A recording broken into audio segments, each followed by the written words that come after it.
Krishna. Eh, yo me llamo Panindra Das.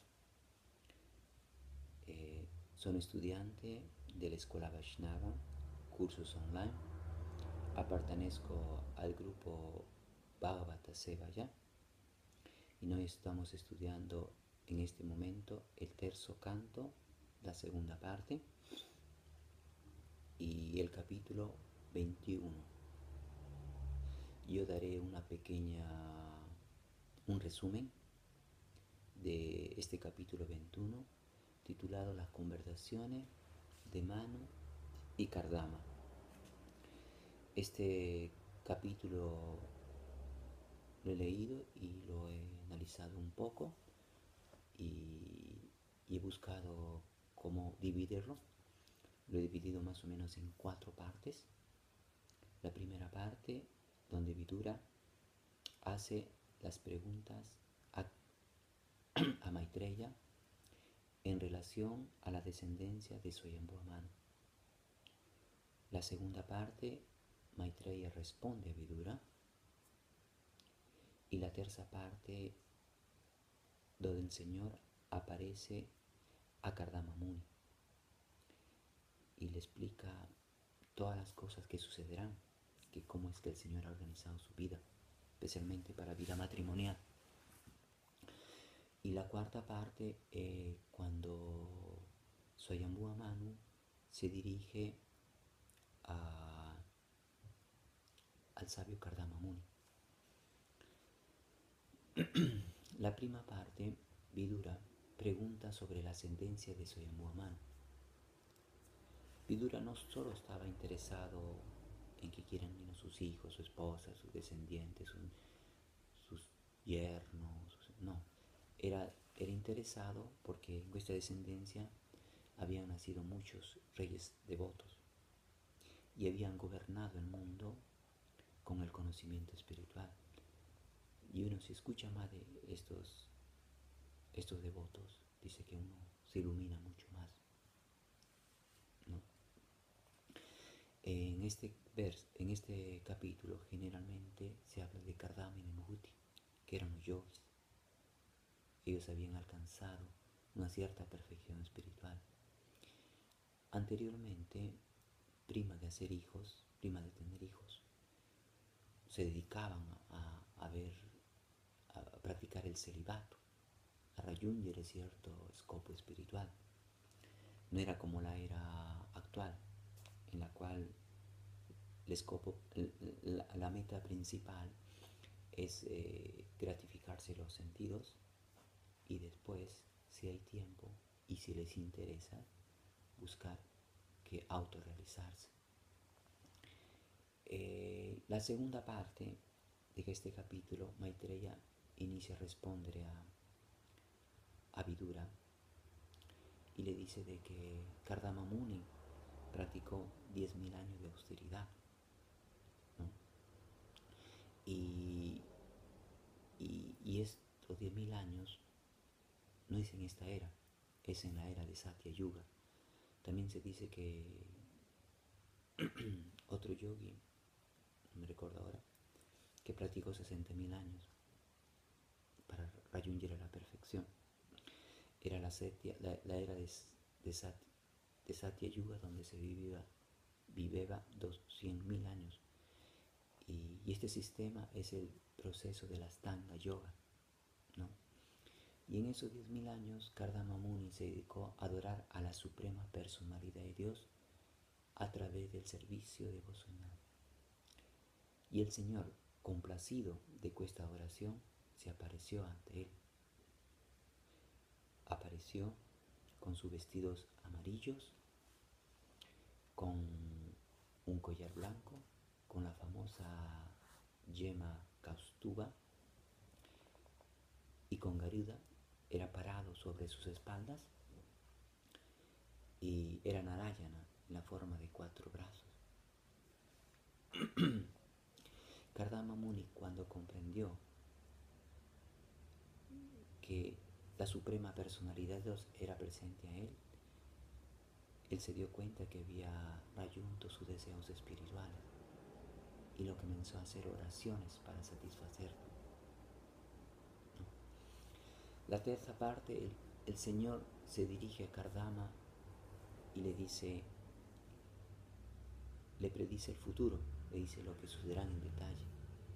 Le dice que tal rey vendrá, te ofrecerá tu hija, su hija, y con ella tendrás 9 hijas, y también yo apareceré como hijo tuyo. Esto le dice el Señor a Kardama Muni. Y Srila Prabhupada explica en estos versos cómo un padre debe dedicarse a esposar a las hijas. No debe dejar que las hijas busquen el marido así en una forma libre, que se mezclan así libremente. Tal vez las hijas podían sugerir quién podía ser el marido, a quién preferencias, pero no podían decidir plenamente, porque a veces cuando son ellas a cierta edad, dice que por el impulso sexual podían escoger a cualquiera sin una discriminación. Pero los padres, debido a que no son mezclados ni sentimentalmente ni emocionalmente, y tal vez por la misma experiencia, podían elegir el pretendiente adecuado para la hija. Por eso es que los padres dicen que se deben dedicar en esposar a sus hijas.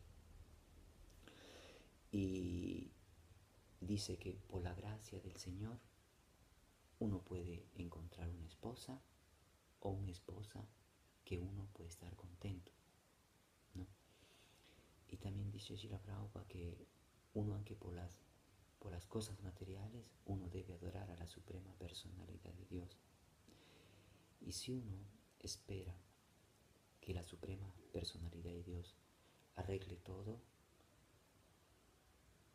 posiblemente, dice, habrá un beneficio mucho más grande que cuando uno se organice a sí mismo. Mucho más grande, será mucho más satisfactorio, ¿no? ¿Cuál es la fine de terza parte? Y la cuarta parte es cuando Swayambhuva Manu junto con su esposa Satarupa y su hija Devahuti viajan por todo el mundo para trobar un marido ideal para su hija. Siendo un emperador, él podía delegar a alguien o preguntarle a los consejeros, a los sabios, a alguien que le aconseje un marido adecuado para la hija.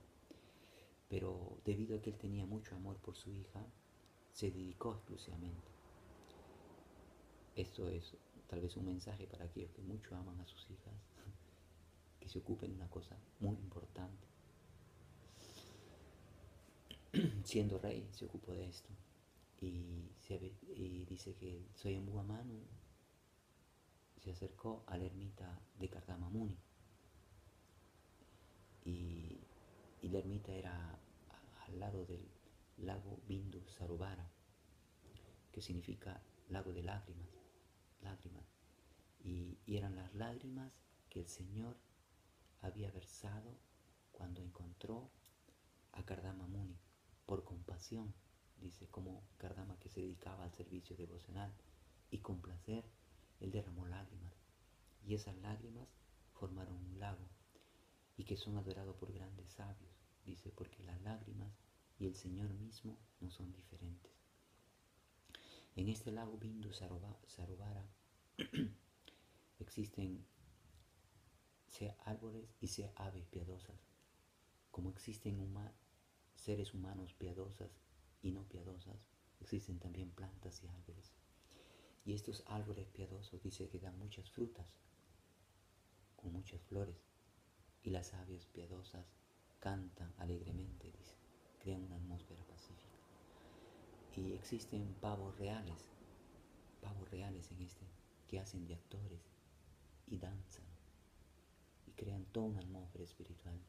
Y existe una variedad de animales y aves que no existe en nuestro lenguaje y que posiblemente no existe en otra parte.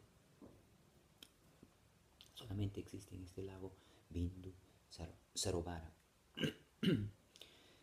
Y Y el Swayambhuva Manu se acercó a Kardama, le hizo sus reverencias, como es la etiqueta, porque la etiqueta social dice que el brahmana no es obligado a hacerle al kshatriya reverencia, pero el kshatriya sí, condición más elevada.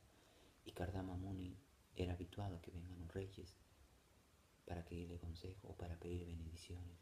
Si Kardama Muni le dio sus bendiciones. Pero a pesar de todo, él dice que Kardama se recordó que el Señor le había predicho todas estas cosas y también le hizo sus reverencias a Swayambhuva Manu porque lo consideró como rey, un representante de la suprema personalidad de Dios. Es un representante de Dios en este mundo y él lo adoró por su reverencia, porque el representante de Dios es digno de ser adorado, sea por brahmanas, kshatriyas, vaishyas y sudras, por todos, ¿no? Después, después de hacer sus oraciones, después de hacer las reverencias, todo, el Kardama Muni le preguntó en cómo lo podía servir, qué es lo que qué es lo que deseaba y en quién lo podía servir, cómo podía satisfacerlo. Y así termina este capítulo. Este capítulo me ha gustado mucho la parte interesante, cómo el Señor se ocupa no solo de la relación que debemos tener con Él, digamos, netamente nuestro aspecto espiritual, sino Él se preocupa aunque nuestro bienestar material, nuestra comodidad material en este mundo, ¿no? En el caso de Kardama, que había deseado tanto tiempo por una esposa, el Señor sabía lo que pasaba en mente, ¿no?